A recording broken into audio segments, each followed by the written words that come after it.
இந்த படம் வந்து ரிலீஸ் ஆகி எல்லாரும் பார்த்து நல்லா இருக்குன்னு சொல்லி அதுக்கப்புறம் மக்களுக்கு எந்த அளவுக்கு போய் சேரணுமோ அது வந்து ஃபர்ஸ்ட் லுக் வெளியிட்டப்பவே போய் சேர்ந்ததுக்கு காரணம் சிவகார்த்திகேயன் தான்.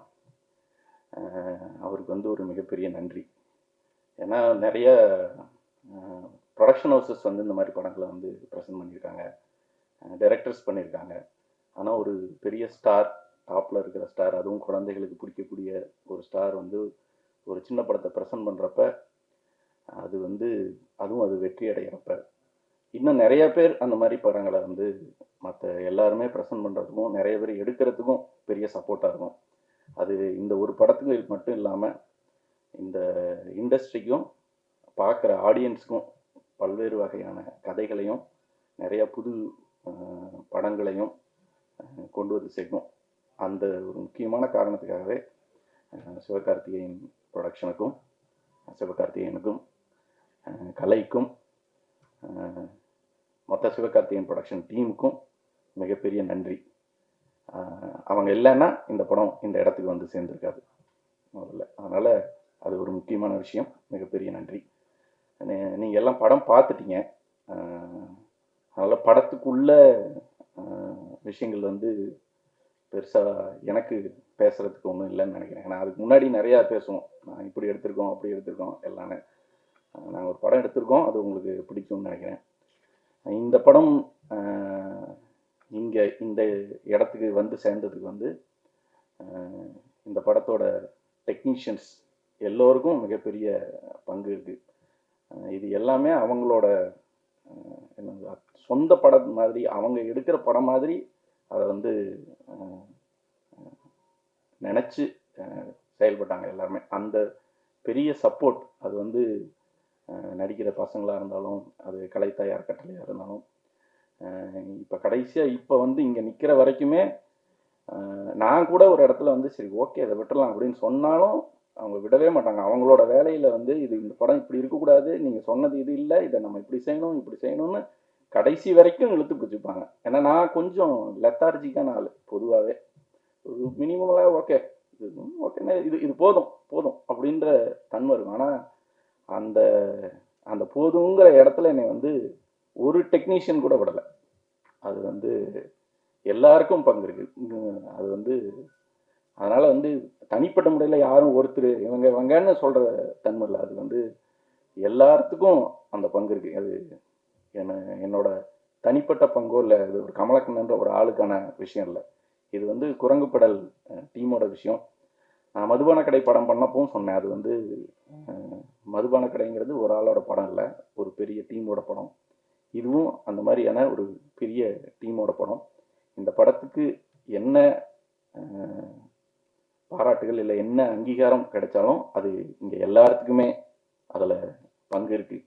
ஒரு ஒரு ஒரு சென்சிபிளான படத்தை எடுத்திருக்கோன்னு நாங்கள் நம்புகிறோம். அந்த படத்தை வந்து உங்களுக்கு ப்ரெசென்ட் பண்ணியிருக்கோம். அந்த படத்தை நீங்கள் மக்கள்கிட்ட வந்து கொண்டு போய் நல்லா சேர்ப்பீங்கன்றத.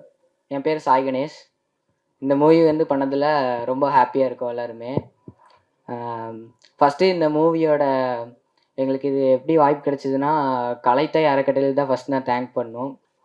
அங்கே இருக்க சிலம்பம்லாம் நாங்கள் கற்றுக்கிட்டு இருக்கோம். அது இல்லைன்னா இங்கே யாராலையும் எங்களால் இந்த மூவியில் ஆக்ட் பண்ண சான்ஸ் கிடச்சிருக்காது. நெக்ஸ்ட்டு கமலக்கண்ணன் சாருக்கு தேங்க் பண்ணுறேன். எல்லாருமே தேங்க் பண்ணிட்டுருக்கோம். நந்தகுமார் சார், அவர் தான் எங்களுக்கு ஆக்டிங் சொல்லி கொடுத்தாரு. ஒரு 45 to 50 டேஸ்க்குள்ளே அவர் தான் சொல்லி கொடுத்தாரு. அவர் ஆக்ட் சொல்லி கொடுக்கலன்னா அந்த ஆக்டிங் வந்திருக்காது. அப்புறம் இந்த ஹோல் டீம் கூட எப்போ இந்த டே வரும்ன்ட்டு ரொம்ப நாள் வெயிட் பண்ணிட்டு இருந்தோம். இன்றைக்கி வந்திருக்கு, ரொம்ப ஹாப்பியாக இருக்கோம். இதே மாதிரியே அடிக்கடி ஹாப்பியாக இருக்கணும்னு தேங்க் பண்ணிக்கிறேன். இந்த படத்தில் என் பேர் வந்து அங்குராஜ். எனக்கு இந்த வாய்ப்பு எப்படி கிடச்சின்னா கலைத்தாய் மூலிமா கிடச்சிச்சு. நான் 4 வருஷமாக சிலம்பத்துக்கு போயிட்டுருக்கேன். அப்புறம் நடிகருக்கு வந்து எனக்கு நந்தகுமார் மாஸ்டர் தான் சொல்லி கொடுத்தாரு. ஒரு 75 பேர்த்தில் நாங்கள் 5 பேர் தேர்வாகி இந்த படத்துக்கான வாய்ப்பு எங்களுக்கு கிடச்சிச்சு. இந்த படத்துக்கு வாய்ப்பு கொடுத்தது கமலக்கண்ணன் சாருக்கு ரொம்ப நன்றி சொல்கிறோம். என் பேர் சந்தோஷ்.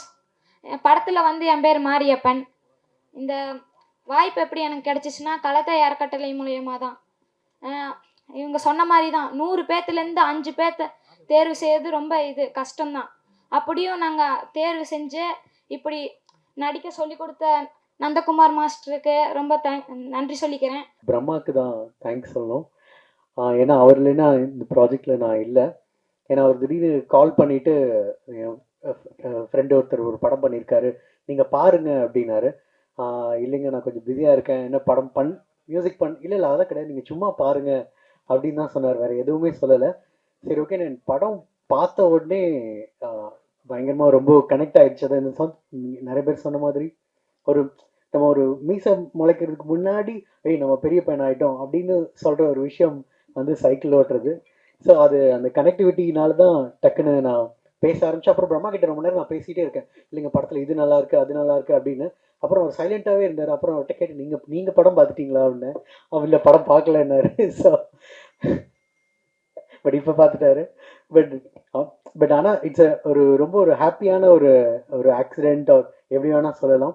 பட் உள்ளே பண்ண ஏன்னா சில ப்ராஜெக்ட்ஸ் தான் நம்ம பண்ணும்பொழுது சில நேரம் ஒரு சீன் பண்ணுறோம் அப்படின்னா கரெக்டாக அந்த சீன்லேருந்து நெக்ஸ்ட் டே அந்த சீனில் உட்காடுறோங்கும் போது அந்த சீன்லேருந்து நம்ம ஆரம்பிப்போம்.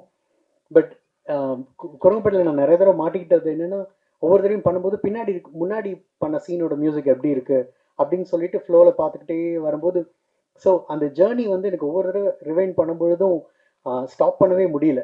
ஸோ இட்ஸ் லைக் அது ஒரு அவட்டு கமலக்கண்ணன் கிட்ட கூட சொல்லிகிட்டே இருந்தேன், இல்லைங்க நான் ரொம்ப என்ஜாய் பண்ணி பண்ணிகிட்ருக்கேன்.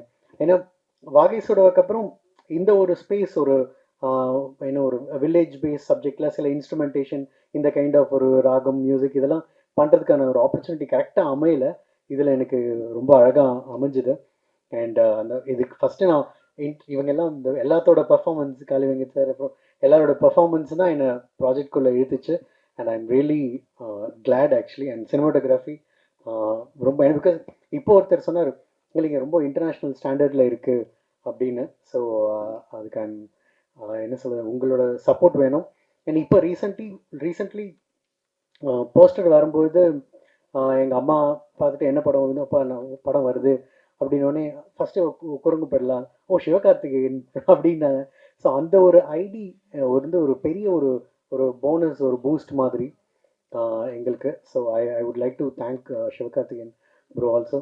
அண்ட் இன்னொன்று என்ன ஒரு படம் பட்ஜெட் அது டீம் எல்லாத்தையுமே தாண்டி படம் நல்லா இருந்துச்சு அப்படின்னா பத்திரிகையாளர்கள் உங்கள் எல்லாருக்குமே பிடிச்சதுன்னா அதை பீப்புள் கிட்ட கொண்டு போய் கரெக்டாக சேர்த்து நிறையா படம்க்கு நடந்திருக்கு. அந்த மேஜிக் அந்த ஒரு நம்பிக்கை தான் எங்களோட ஒரு சின்ன ஒரு த்ரெட்டு. ஸோ உங்களோட சப்போர்ட் எங்களுக்கு வேணும்.